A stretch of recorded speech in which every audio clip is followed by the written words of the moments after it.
बहुत बहुत स्वागत है एजेंडा आज तक में। उत्तर प्रदेश के कद्दावर नेता, समाजवादी पार्टी के अध्यक्ष, सांसद, पूर्व मुख्यमंत्री, तालियों के साथ स्वागत कीजिए अखिलेश यादव जी का। भारत की राजनीति पर चर्चा होगी। अभी अभी पार्लियामेंट में जो इन्होंने सरकार को घेरा है उस पर चर्चा इनसे होगी, लेकिन सबसे पहले अब हमने सुना है कि आपने दिन गिन लिए हैं कि कितने दिनों में उत्तर प्रदेश का चुनाव होने वाला है और उस काउंटडाउन के साथ आप तैयारी कर रहे हैं। कैसे तैयारी कर रहे हैं? मैं सबसे पहले आपका धन्यवाद देता हूं कि मुझे आपने मौका दिया अपने चैनल पे मुझे बुलाने का और अपनी बात रखने का। उत्तर प्रदेश का चुनाव कई प्रदेशों के चुनाव के बाद होने जा रहा है। यूपी का चुनाव देश का चुनाव होगा, क्योंकि देश के प्रधानमंत्री वहाँ से चुन करके आते हैं, डिफेंस मिनिस्टर वहाँ से चुन करके आते हैं, कई राष्ट्रीय पार्टी के बड़े नेता चुन करके आते हैं। तो हम लोगों को हर दिन तैयारी करनी पड़ेगी, और तैयारी इसलिए भी ज़रूरी है क्योंकि जिनसे मुकाबला है वो बहुत तैयारी के साथ चुनाव लड़ते हैं। जो हारने वाला है वो जानता है कि जीत कैसे सकते हैं, जीता कैसे जा सकता है। जीतने वाला शायद उस बात को न समझे, लेकिन हारने वाला ज़रूर समझता है कि आने वाले समय में उसे क्या तरीका अपनाना पड़ेगा जिससे वो जीत सके। अगर 11 जनवरी को 2027 को चुनाव डिक्लेयर होगा, अगर तारीख होगी, तो 400 से कम दिन बचे हुए हैं। 398, 397, कोई भी चैट जीपीटी या कहीं भी चेक कर सकता है। लगभग इतने ही दिन बचे हैं। हमारी तैयारी पूरी है और तैयारी हम लोग लोकसभा से कर रहे हैं।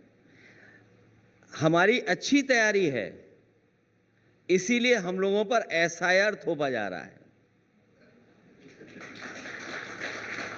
उन्होंने टेस्ट किया बिहार में, एक टेस्ट हुआ बिहार में कि बिहार में एसआईआर करके चुनाव कैसे जीता जा सकता है। अब उनकी बंगाल की तैयारी है, लेकिन मुझे पूरा भरोसा है आदरणीय ममता दीदी जी पे कि वहाँ पर भारतीय जनता पार्टी को वो कामयाब नहीं होने देंगे। और रहा यूपी पहले भी परिणाम दिया है, इस बार उससे अच्छा परिणाम देगा। यूपी के बारे में ये कहा जाता है, अभी तक का पिछले कई वर्षों के ट्रैक रिकॉर्ड ऐसे हैं कि जो लोकसभा जीतता है वही विधानसभा चुनाव जीतता है। आपने एसआईआर की बात की, तो एसआईआर में तो आप भी साथ दे रहे हैं। आपने फॉर्म भरा, बड़े नेता जिनका चेहरा सामने आया वो उसमें से आप थे, एसआईआर भरने वाले, फॉर्म भरने वाले। क्योंकि विरोध करने पर जब हम लोग सामने आए और विरोध करने की बात रखी तो सरकार ने स्वीकार नहीं की, और एसआईआर को लेकर के देश के सभी नेता जो विपक्ष के हैं सबने अपना पक्ष रखा।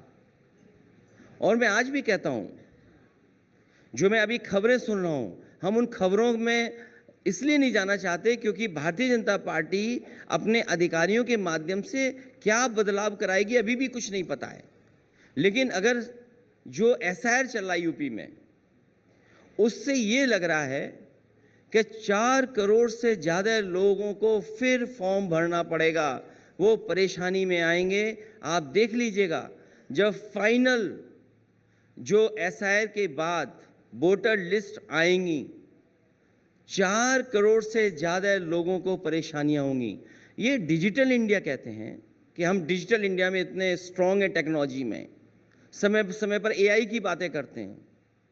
सुनने में आया है जो ऐप बना है, मैपिंग ऐप, वो उतना सहयोग नहीं कर रहा है लोगों को। शायद ये हो सकता है कि विपक्ष को ये परेशानी आ रही हो, लेकिन एक बात ये भी चल रही है कि जो मैपिंग ऐप बनाने वाली जो कंपनी है या जो लोग हैं, उन्होंने भारतीय जनता पार्टी को इलेक्टोरल बॉन्ड दिए हैं। अब सोचिए आप, जिस कंपनी ने इलेक्टोरल बॉन्ड दिए हों बीजेपी को, उसी कंपनी का मैपिंग ऐप हो तो स्वाभाविक है आम जनता को तो परेशानी उठानी ही पड़ेगी। इसीलिए मैं कह रहा हूं 4 करोड़ से ज़्यादा लोग परेशान होंगे। और ये परेशानी क्यों? आपके पास आधार था, आधार आपने ज़मीन रजिस्टर कराने में इस्तेमाल किया, सबसे महत्वपूर्ण चीज़ है बैंक अकाउंट, उसमें आपने इस्तेमाल किया आधार। आप आधार के से पासपोर्ट बनवा रहे हैं, आप आधार एडमिशन में इस्तेमाल कर रहे हैं, आपने आधार पे इतना संसाधन खर्च किया और उसके बाद आप आधार ही नहीं मान रहे हैं। ये कौन सा तरीका है? इसका मतलब ये है कि बीजेपी हार गई है। अब एसआईआर के बहाने लोगों को डराना चाहती है। जो एनआरसी वो करा नहीं पाए, वो एसआईआर के माध्यम से वो लोगों को करा रहे हैं। आप इसको एनआरसी बता भी रहे हैं। आपने कहा है कि ये एसआईआर नहीं, ये एनआरसी है जो करा रहे हैं, और जो योगी जी डिटेंशन सेंटर्स बना रहे हैं उत्तर प्रदेश में, आप उससे भी जोड़ रहे हैं। इसका आधार क्या है? क्योंकि आपने भी एसआईआर फॉर्म भरा और कई ऐसी बस्तियां हैं जहां से कुछ लोग गायब हो रहे हैं, जो कह रहे थे पहले हम असम से हैं, और उन पर शक है कि हो सकता है कि वो बांग्लादेश के अवैध घुसपैठिए थे। तो अब इसको आप कैसे लिंक कर रहे हैं? अगर वो अवैध है तो वो ये बात तो सरकार से पूछना चाहिए था कि एसआईआर से पहले आपने डिटेंशन सेंटर क्यों नहीं बनाए? एसआईआर शुरू होने से पहले डिटेंशन सेंटर क्यों नहीं बनाया आपने? और फिर घुसपैठियों की बात अगर आई है तो सरकार घुसपैठी 10 साल 11 साल में कितने आए हैं उसका भी आंकड़ा दें, और अगर आंकड़ा ज़्यादा निकलता है तो सरकार को इस्तीफा देना चाहिए, क्योंकि इतनी बड़ी एक्सरसाइज आप करा रहे हैं और आप कह रहे हैं कि घुसपैठिए आ गए। और घुसपैठिए कब आ गए? 11 साल में आए क्या? ये तो इसका जवाब तो देना पड़ेगा उनको। ये कोई घुसपैठियाँ नहीं है, कोई डिटेंशन सेंटर की तैयारी नहीं है, ये केवल डराने की तैयारी है, क्योंकि वो जानते हैं अब सत्ता में रुकने वाले नहीं हैं। आप सोचिए, लुढ़कती हुई सरकार का रुपया लुढ़क रहा है। रुपया कितना लुढ़क गया? और हमारे यहाँ तो कई उत्तर प्रदेश में लोग सपना दिन में रात में इसी का देखते हैं कि वो कुर्सी कैसे छीन लें। ये जो डिटेंशन का बहाना इसलिए है कि कुर्सी कैसे बचा के रखें। जब भी कुर्सी को खतरा होता है, बीजेपी के लोग कम्युनल हो जाते हैं और बहुत ज्यादा कम्युनल हो जाते हैं। लेकिन हम लोगों ने भी रास्ता ढूंढ लिया है। इस बार पीडीए के लोग मिलकर के, सब एक साथ होकर के इस लोकतंत्र को मजबूत करने जा रहे हैं, संविधान को मजबूत करने जा रहे हैं। पीडीए आपने पिछले चुनाव में भी किया और लोकसभा चुनाव में वो आपके साथ आया भी और सबने नतीजे देखे। बिहार में क्या हुआ? मतलब Akhilesh Yadav as a political strategist की मैं बात कर रही हूँ, आपको क्या समझ में आता है कि बिहार का ऐसा नतीजा कैसे आया? एनडीए इतना हावी कैसे हुआ और तेजस्वी यादव परफॉर्म क्यों नहीं कर पाए, कांग्रेस परफॉर्म क्यों नहीं कर पाई? हालांकि पॉलिटिकल स्ट्रैटेजिस्ट मैं नहीं हूं, देश के सबसे बड़े पॉलिटिकल स्ट्रैटेजिस्ट वहां चुनाव लड़ रहे थे, पीकेपी पार्टी। तो क्या बोला आपने? पीकेपी, पीके पार्टी। हाँ। क्योंकि पीके हालांकि स्वराज उनका नाम पार्टी का है, लेकिन हम पार्टी तो उन्हीं के नाम से है, तो पीके की पार्टी। तो उनसे बड़ा कोई पॉलिटिकल स्ट्रैटेजिस्ट नहीं है। लेकिन जब वो जमीन पे गए तो स्वाभाविक है, उन्होंने देखा होगा कि भारतीय जनता पार्टी की मशीनरी क्या है, वो नैरेटिव कैसे बनाते हैं। किसी ने यूट्यूब में कोई गाना गा दिया, वो नैरेटिव बना दिया। कोई कहीं यूट्यूब पे न जाने कितने सिंगर्स हैं, अगर थोड़ा भी कोई गाना गाना जानता है तो एआई की हेल्प से गाना बना दे रहा है। तो ये नहीं, लेकिन जहां तक हम यूपी की बात कर रहे हैं, पीडीए के लोग बिल्कुल तैयार हैं इस बार इन भारतीय जनता पार्टी के लोगों को मुकाबला करने के लिए। बिहार से हम सीख सकते हैं। बिहार में तेजस्वी मुख्यमंत्री बनते, जो कमियां रहीं हम उनसे भी बात करेंगे और जानकारी लेंगे, कुछ जानकारी हासिल हुई है। लेकिन यूपी अलग है, यूपी का चुनाव बड़ा अलग होता है। अखिलेश जी आज बहुत खुश होंगे पीके, आपने उनका इतना नाम लिया, बेचारे सीट ना आई तो क्या हुआ, अखिलेश जी ने उनकी चर्चा की। लेकिन मैं वापस आ रही हूँ सर, बिहार में आपको क्या लग रहा है, क्या मतलब सबसे बड़ा 2 फैक्टर अगर आपको लगता है जिसकी वजह से एनडीए की ऐसी प्रचंड जीत हुई? क्या जो आपसी एक तालमेल बैठना था महागठबंधन के साथियों में, तेजस्वी जी का नाम अनाउंस होना था, सीट बंटवारा था, फ्रेंडली फाइट हमने सुना। फ्रेंडली फाइट क्या होता है 10 सीटों पर? क्या वजह आपको दिखाई देती है? देखिए, मैं बिहार के चुनाव पे बहुत ज़्यादा नहीं कहना चाहता हूँ, लेकिन मैं दरारवादी लोगों से बहुत सावधान हूँ, राष्ट्रविवादी लोगों से बहुत सावधान हूँ। अगर उन्हें कोई भी मौका मिल जाएगा तो वही एजेंडा बना देंगे, वही नैरेटिव बना देंगे। इसलिए हम लोग बहुत सावधान हैं उन लोगों से, और हमसे ज्यादा सावधान उनके लोग अपने लोग हैं, क्योंकि सुनने में आ रहा जो मीडिया को समय समय पर नैरेटिव और एजेंडा देते थे, आजकल वो किसी को एजेंडा नहीं दे पा रहे, नैरेटिव नहीं दे पा रहे हैं। इसलिए हम आपको सबको सावधान रहना चाहिए। जो एजेंडा तय करते थे उनके साथ भी कोई नहीं खड़ा है। इसलिए भारतीय जनता पार्टी अपने सगे लोगों के साथ भी नहीं है। कभी कभी आप मुस्कुरा रहे हैं तो हम भी मुस्कुरा के कह देते हैं कि आप अपने मन में जितना सोचना है वो सोचते रहिए, लेकिन हम लोग जो कर रहे हैं उसी दिल के साथ करते रहेंगे। जज करने के लिए आज तमाम लोग आते हैं, लेकिन कई बार ये सवाल उठता है कि यूपी में तो आपने कर दिखाया, यूपी में आपने एक टफ चैलेंज दिया ना, वो टफ चैलेंज बिहार में क्यों नहीं हो पाया? ये तो एक प्रैक्टिकल क्वेश्चन है और इसका जवाब आना चाहिए। देखिए, बिहार में मैंने खुद कैंपेन किया, मुझे पूरे चुनाव में कहीं नहीं लगा कि चुनाव तेजस्वी हार रहे हैं, कहीं मुझे किसी सभा में नहीं लगा। लेकिन जो वोट गिना जाता है वो अलग तरीके से गिना जाता है। मैं बहस दूसरी तरफ नहीं ले जाना चाहता हूं, लेकिन अभी सदन में जब मैं बहस सुन रहा था और बहुत से लोगों की चर्चा में सुन रहा था, तो बहुत सारे लोग ईवीएम को लेकर के भी सवाल खड़े कर रहे थे। एक पहलू तो ईवीएम का भी हो सकता है। लोग कहेंगे कि ये ईवीएम में आज के समय पे ये बात कही जा रही है। मैं उन्हीं से कहना चाहता हूं, हमारा देश आज नारा दे रहा है विकसित भारत बनेगा। हम आज कब तक विकसित भारत बनेगा? 2047 में बनेगा, नहीं बनेगा, कितनी आबादी के साथ विकसित भारत बनेगा किसी को नहीं पता। लेकिन कोई भी विकसित देश जिस देश में सवाल खड़ा हुआ ईवीएम पर, उस देश ने ईवीएम हटा दिए। तो एक तो पहलू मैं ये कह सकता हूं, और मैंने लोकसभा में कहा कि अंतोगत्वा आपको ईवीएम हटानी ही पड़ेगी। लोगों का भरोसा बढ़े लोकतंत्र पर, इस वोटिंग डालने के तरीके पर, तो आपको अंतोगत्वा ये हटाना ही पड़ेगा। लेकिन बिहार का परिणाम क्यों बदल गया? सुनने में आया है कि 10,000 रुपये बड़े होते हैं, 10,000 रुपये, 10,000 रुपये दे दीजिए। अब बहुत सारी माताएं बहनें इंतजार कर रही कि उन्हें कब 10,000 रुपया और मिलेगा। उनको धोखा दे दिया, 10,000 रुपये नहीं मिलेंगे। तो हम लोगों ने भी तैयारी कर ली है। मुझे याद है उत्तर प्रदेश में समाजवादी पार्टी ने 500 रुपये महिलाओं को देना शुरू किया था समाजवादी पेंशन के माध्यम से, और उसके बाद जो चुनाव था उसमें 1,000 रुपये हम देने जा रहे थे। उसके बाद जब लोकसभा का चुनाव आया तो हम 2,500 देने जा रहे थे। पिछला चुनाव जीत गए और अगला चुनाव होने जा रहा है जब 27 का, तो हमने बीजेपी से सीख करके हिसाब किताब लगाया है कि अगर हमारी माताएं बहनें जो उत्तर प्रदेश की थीं, उन्होंने जो पैसा खोया है 500 500 500, अगर हिसाब लगाएं तो लगभग 3,000 रुपये बनते हैं। तो 12 महीने देना है 3,000, तो कितना हुआ? 36,000 रुपये। और क्योंकि इतने साल नहीं मिला तो उसका इंटरेस्ट भी हम जोड़ रहे हैं 4,000। तो समाजवादी हम लोग तय करेंगे कि गरीब माताएं बहनों को साल में 40,000 रुपये हम लोग देने का काम करेंगे। अगर 10,000 से सरकार बन सकती है तो 40,000 हम लोग देने जा रहे हैं। और बीजेपी वालों से कहेंगे कि आपने तो वादा लाखों का किया था, वो कहाँ है रुपया? और ये रुपया कहाँ से आएगा, इसका भी मेरे पास गणित है कि रुपया आएगा कहाँ से।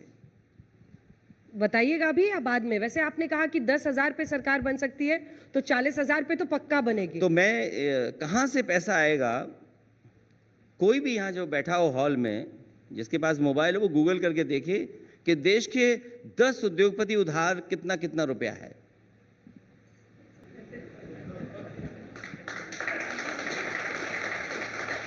देश के जितने भी उद्योगपति हैं सब पे उधार है पैसा। तो हम भी सरकार में आकर के उधार लेकर के अपने गरीब माताओं बहनों को 40,000 रुपए साल का देने का काम करेंगे। आप बताइए किस पे उधार नहीं है? आप बताइए ना 10 का नाम। नहीं, मुझे तो सब पता है किस किस पे उधार है। किसी पे 2 लाख करोड़ उधार है, किसी पे 1.5 लाख करोड़ उधार है, किसी पे 70,000 उधार है, किसी पे 40,000 करोड़ उधार है। कई कंपनियां बिक गई क्योंकि वो उधार दे नहीं पाए बैंकों का। तो अगर बैंक का पैसा लेकर, आम जनता का पैसा लेकर के दुनिया के सबसे बड़े उद्योगपति बन सकते हैं, देश के बड़े उद्योगपति बन सकते हैं, तो समाजवादी सरकार में हम लोग गैर बराबरी को दूर करने के लिए, अपनी माताओं बहनों की मदद करने के लिए वही तरीका अपनाएंगे जो बड़े बड़े उद्योगपति आगे बढ़ने के लिए अपना रहे हैं। हम लोग भी गरीब माताओं बहनों की मदद करने का काम करेंगे। और हम आपसे भी कहेंगे कि आप भी समाजवादी बनिए। कौन सा वाला, अखिलेश यादव का समाजवादी या राम मनोहर लोहिया का समाजवादी? चाहे राम मनोहर लोहिया जी का बनिए आप, चाहे हमारा बनिए, चाहे जो सिद्धांत हमारा समाजवाद संविधान में है, जो बाबा साहब ने दिया है, वो बनिए। क्योंकि हमें भी अपने बराबर समझिए, हमें भी बराबर समय दीजिए। आपको ज्यादा समय मिल रहा है। नहीं, समाजवाद आज तो बबुआ मिल रहा हाथी है, पर आई, बाबू लेकिन जब घोड़ा पर चैनल आई। चले चुनाव के समय पर, तो जितना औरों को मिले उतना हमें भी मिले। नहीं तो हमारे गरीब लोग कभी कभी सोचते हैं, हमसे सवाल पूछते हैं कि आप टीवी पे आते हो और तुरंत चले जाते हो। बीजेपी के लोग आ जाते हैं फिर जाते ही नहीं हैं। तो अच्छा, ये वाला समाजवाद आप भी अपनाइए। ये वाला 1 घंटा का इंटरव्यू आप गिन रहे हैं कि नहीं 2027? नहीं, 1 घंटा का मत रखिए। 1 घंटा का नहीं गिना इसको? अब तो काउंट ऑन, अब तो 398 दिन आपने गिन लिया, तो अब तो इंटरव्यू काउंट में आ जाएगा 1 घंटा। तो इसलिए अगर चैनल भी समाजवादी हो जाएंगे तो हमें भी बहुत समय मिलेगा, हमारी भी बात जनता तक बहुत पहुंचेगी। अगला सवाल जिस पर मैं आना चाहती हूँ अखिलेश जी, पीडीए का फुल फॉर्म क्या है? क्योंकि पिछड़ा, दलित और ए से क्या है? 3-4 गिना मत दीजिएगा। क्योंकि आपने जो बताया है उसको और आगे जोड़ता हूं। ठीक है। पीड़ित, दुखी, अपमानित। जो लोग पीड़ित हैं, दुखी हैं, अपमानित हैं, पिछड़े, दलित, अल्पसंख्यक, आदिवासी, आदि आबादी और भी बता सकता हूं मैं। हाँ नहीं, वही मैं पूछना चाह रही हूँ। जिनके अंदर ए फॉर अपनापन हो,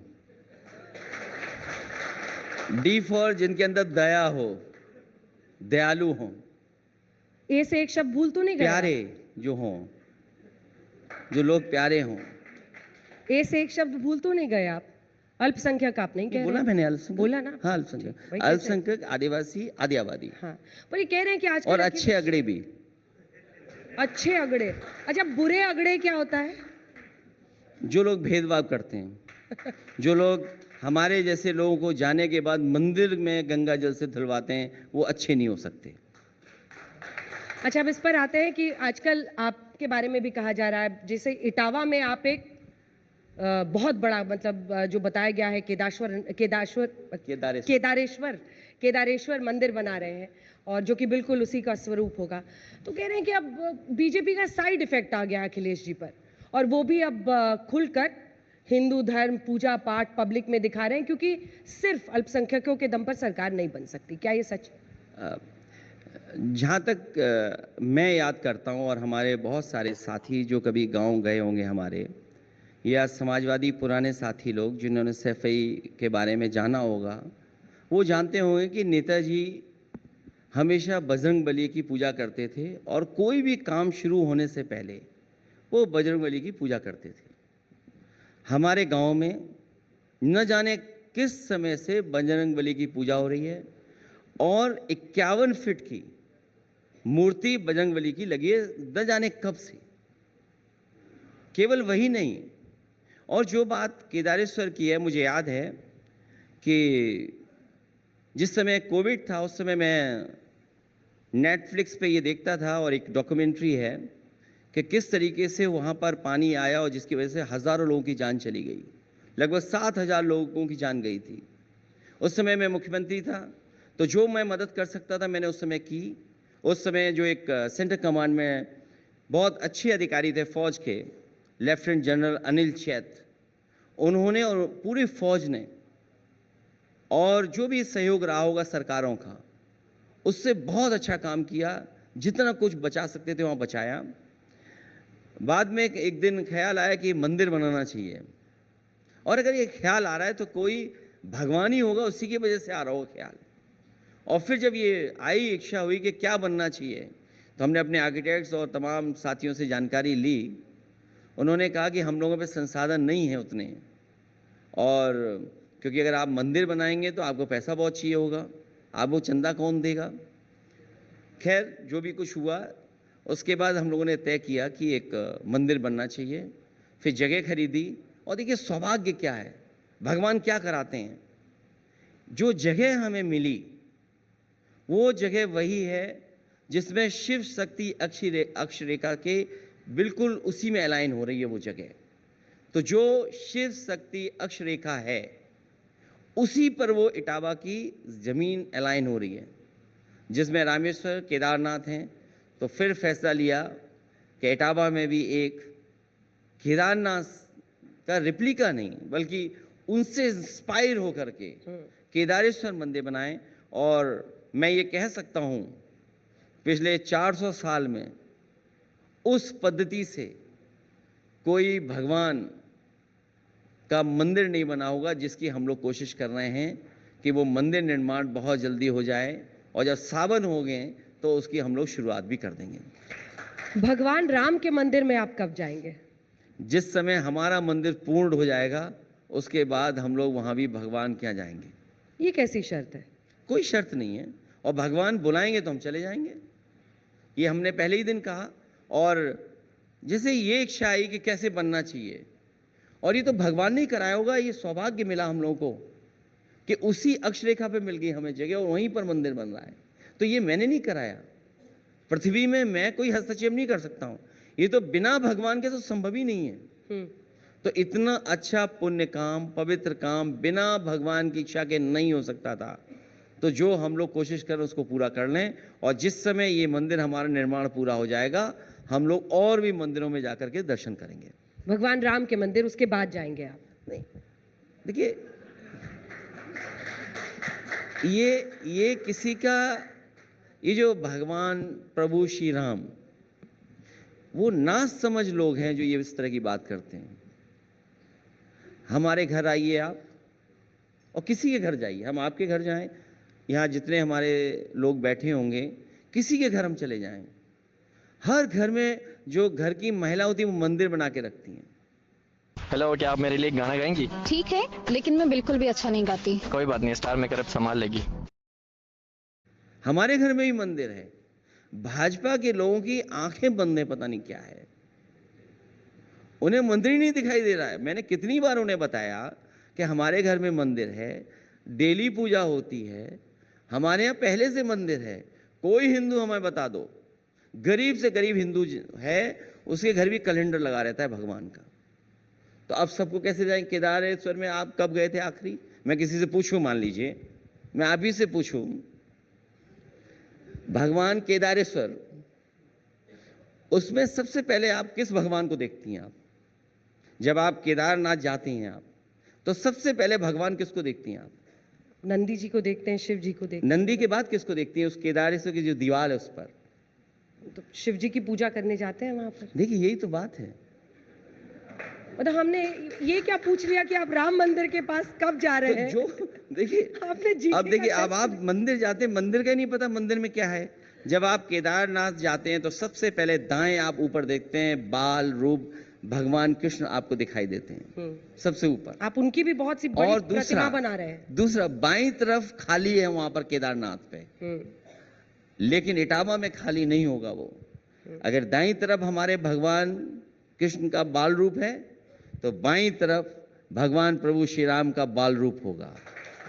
और हम तो बीजेपी के लोगों से कहेंगे, हम तो बीजेपी के लोगों से कहेंगे कि वो जो स्थान खाली है केदारनाथ में, एक तरफ भगवान कृष्ण है, अगर वो सच्चे भक्त हैं तो बाल रूप भगवान श्री राम का वहां भी मूर्ति लगवा दें।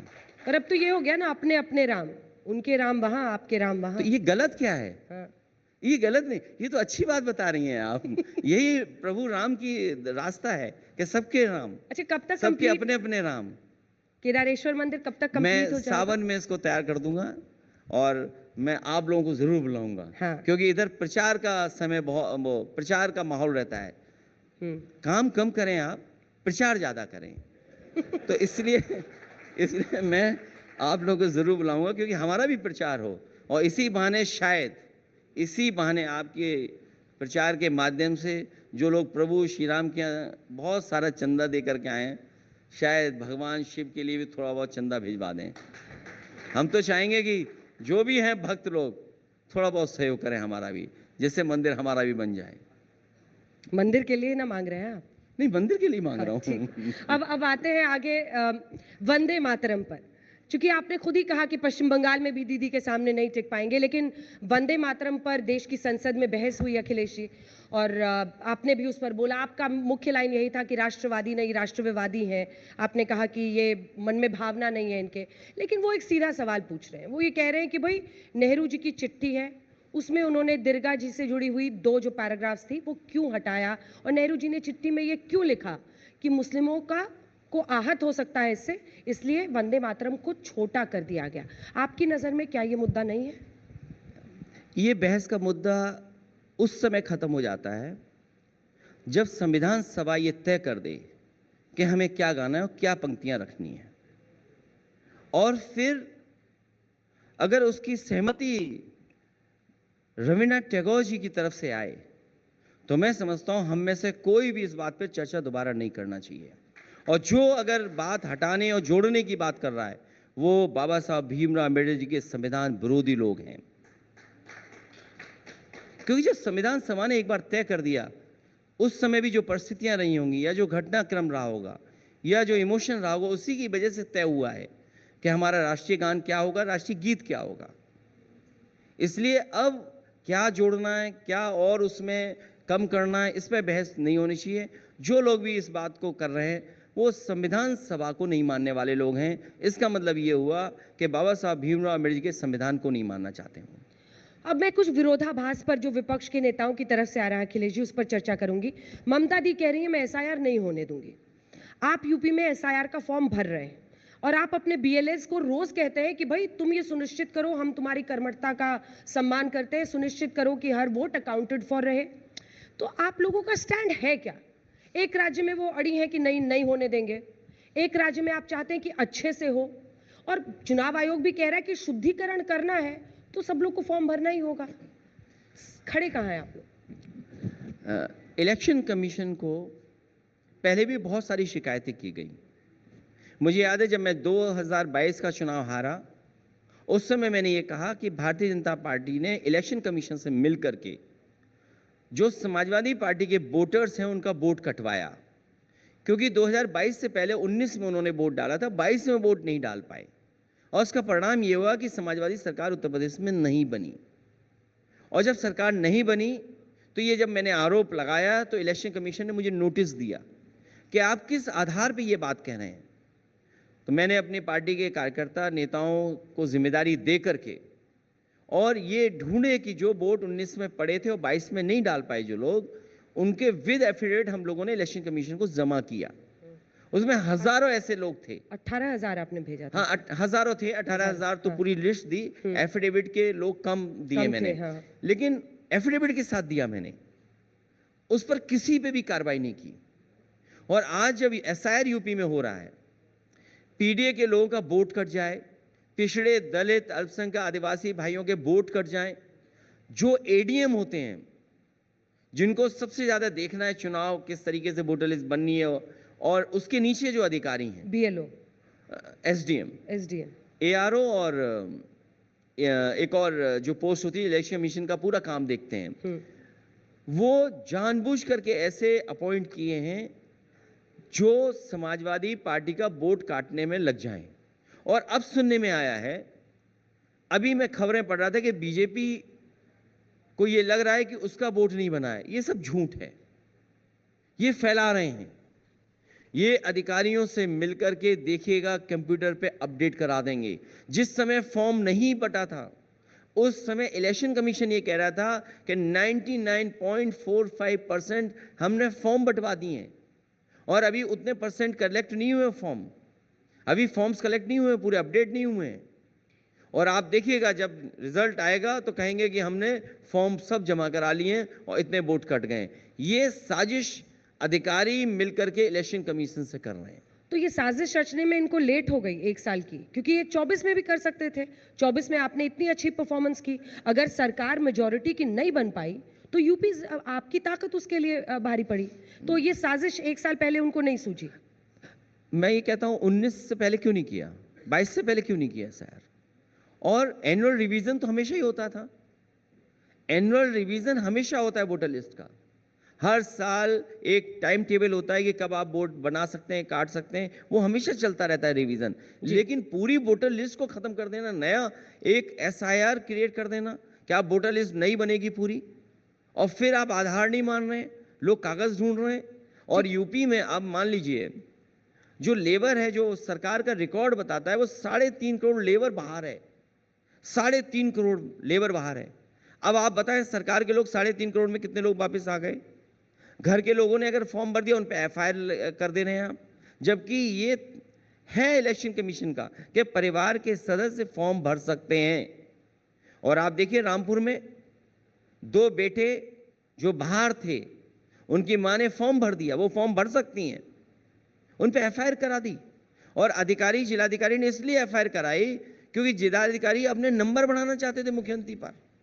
आप सोचिए ये स्थिति है कि जो फॉर्म भरे उस पर एफआईआर, और 3.5 करोड़ लोग बाहर गए हैं, वो डेटा सरकार के पास है। वो कहां है 3.5 करोड़ लोग? ठीक है, वो मैं कब अगली- यूपी आए थे जो फॉर्म भर गए?